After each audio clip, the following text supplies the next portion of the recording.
Hi, I'm Jeremy, the Zoo Nerd, coming to you live from my backyard in beautiful but very hot Los Angeles.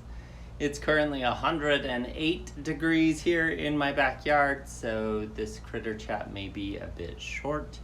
But yeah, let's have some fun. Let's talk some critters. Today we're going to talk about badgers. The photo I posted earlier today on Facebook and Instagram is an American badger. That is the kind of badger you would find here in North America, throughout portions of southern and western Canada, across much of northern United States and all of western United States. Not so much in the southern area of the country, or specifically the southeast and along the eastern coast. There aren't badgers there. And then a bit into Mexico. That photo is a gorgeous photo. That is why I used it. It is not my photo. It was supplied by U.S. Fish and Wildlife Services. So a very cool animal, a very exciting animal to talk about, but they are not the only species of badger. There are actually 12 different species of badgers around the world, and that is the only one that lives in the Americas. Badgers are part of a larger family of animals called the mustelid family. That includes things like weasels, otters, wolverines, mink, martens. And all of those animals kind of have a similar shape in common. They're all pretty short-legged. They're low-to-the-ground animals. They have elongated bodies. They're longer than you would maybe expect for an animal of their height. And they have long, sharp teeth, with many of them also having fairly well-developed claws.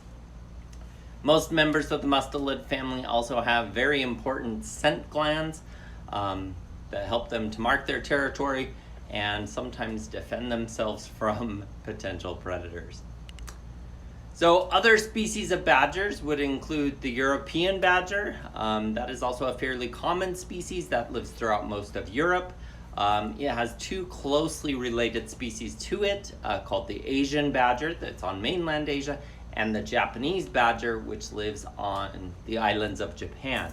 All three of those are fairly similar in appearance, vaguely, and look like a more gentle and calm version of than their American cousin.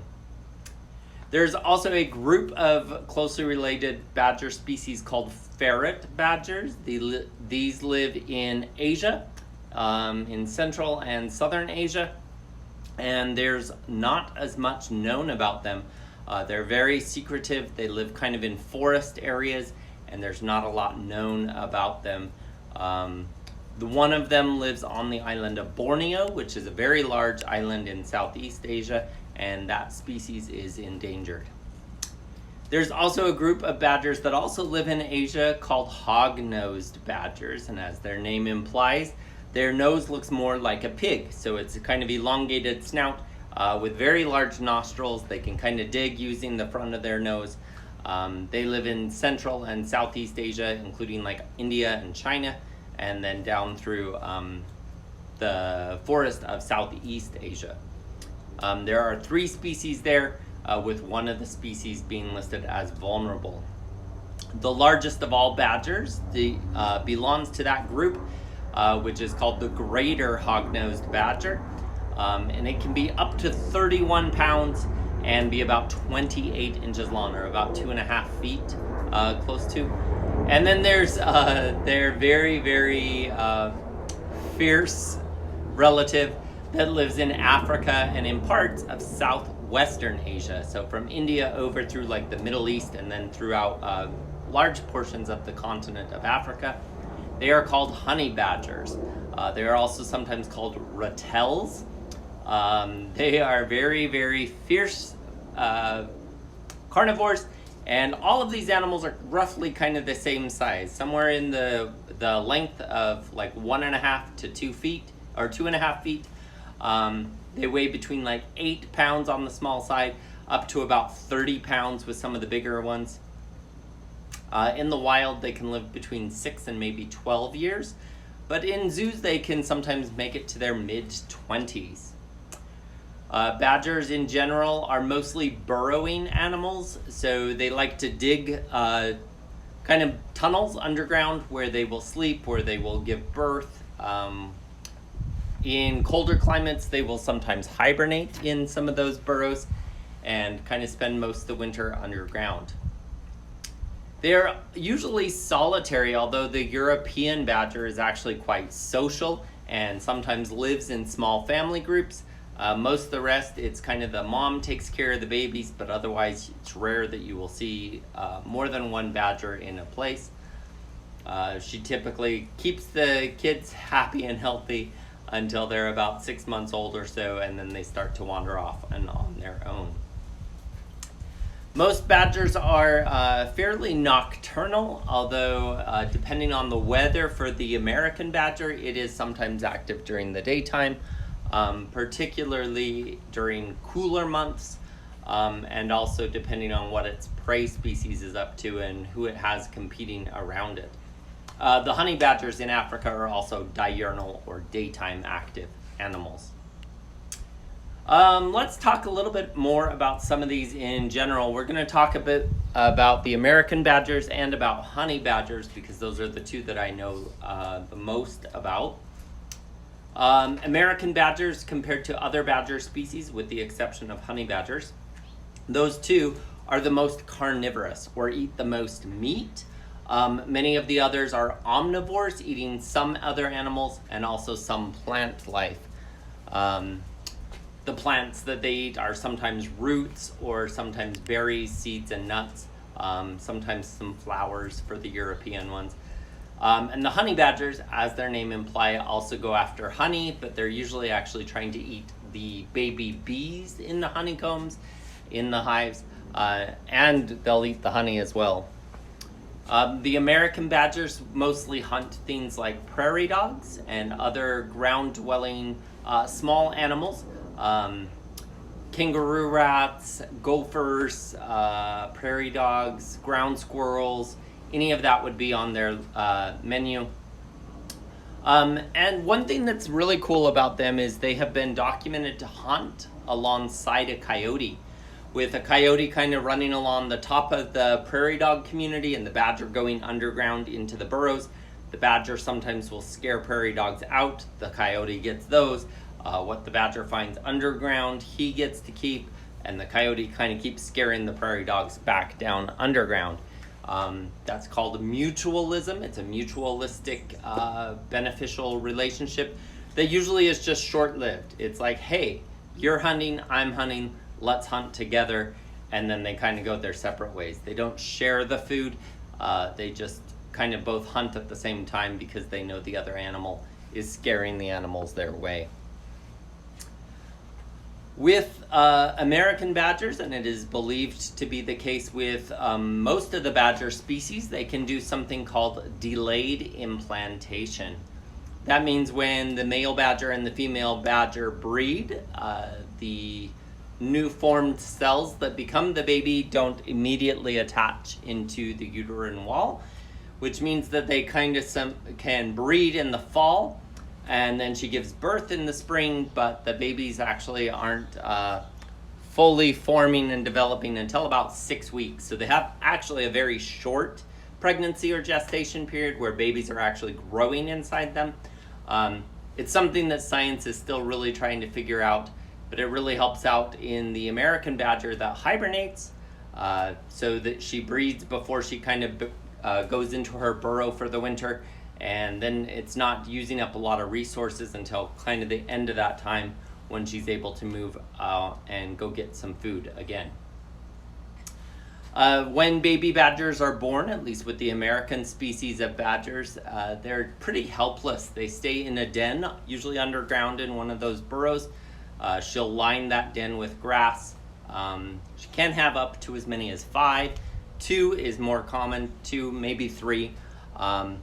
First month, they're kind of blind and helpless, don't do a lot. And then at about a month old, their eyes open, they start to kind of come up to the edge of the den. They start eating some meat, and then eventually they will start following their mom on hunts and learning how to hunt. With the honey badgers in Africa, they will often go after things that most animals usually leave alone, particularly scorpions and venomous snakes. And it is believed that honey badgers are immune to the venom from a lot of those animals. They've documented multiple times where a honey badger has been bit by a very venomous snake, and it will sometimes fall over and look like it is in a lot of pain, look like it is dealing with things, and look like it may be even dying. And then like 20-30 minutes, an hour later, it's up and running around and hunting again. So it's something that is very complex that scientists are still trying to work out. Both the American badger and the honey badger are known for being very fierce protectors of their young and against much larger predators. Here in the Americas, sometimes taking on things like black bears or wolves, defending their young or their home or their food source from those much larger animals. In Africa, the honey badger sometimes does the same things with much bigger predators, sometimes like lions, hyenas, definitely jackals sometimes. So they are very notorious for being very fierce competitors. And from what I read about hog badgers in Asia, they are also that way on occasion. My experience with badgers is a bit limited. I've never worked with them as a zookeeper. Although at the Los Angeles Zoo, during the end of my time there, we did get a badger into our collection. It was not in the section that I worked, so I did not work with it directly. I did see it on occasion. It was super cool. I loved being able to see it kind of on my way in to work or my way out. I'd sometimes walk that direction and be able to see it. I have seen the American badgers in the wild multiple times. I grew up in Utah. Utah is one of the states that has a very thriving badger population. They kind of live in open grasslands in most of the western portions of the Americas. And so they kind of like a drier, dusty area. We would sometimes see them when we were driving out into the mountains or going hiking, places where there were less people. There's a story in our family of my grandfather. He had noticed a badger had been hit by a car and checked to see if it was okay, which unfortunately it was not. It was a baby badger, but the mom was still nearby. And the mom badger chased my grandfather around his car for quite some time before he was able to get up on top of his car to get away from this very angry mother badger who is still kind of trying to protect her baby who had been killed by a car, unfortunately. But they can be very voracious animals, even though they are fairly small. They're only about less than a foot off the ground, so they're pretty short to the ground. You sometimes will see their holes if you're out in their territory. They build very big burrows. Yeah, and they can be a little cranky for sure. I've also seen honey badgers in zoos. I've never seen them in the wild, although they did live in the area of Africa where I visited. I did not have the chance to see one during my time there, but I hope to someday see honey badgers when I can return to Africa again. That is what I have to share with you today about badgers. I'll be posting some videos and some other information on the Zoo Nerd Facebook page, so check that out later today.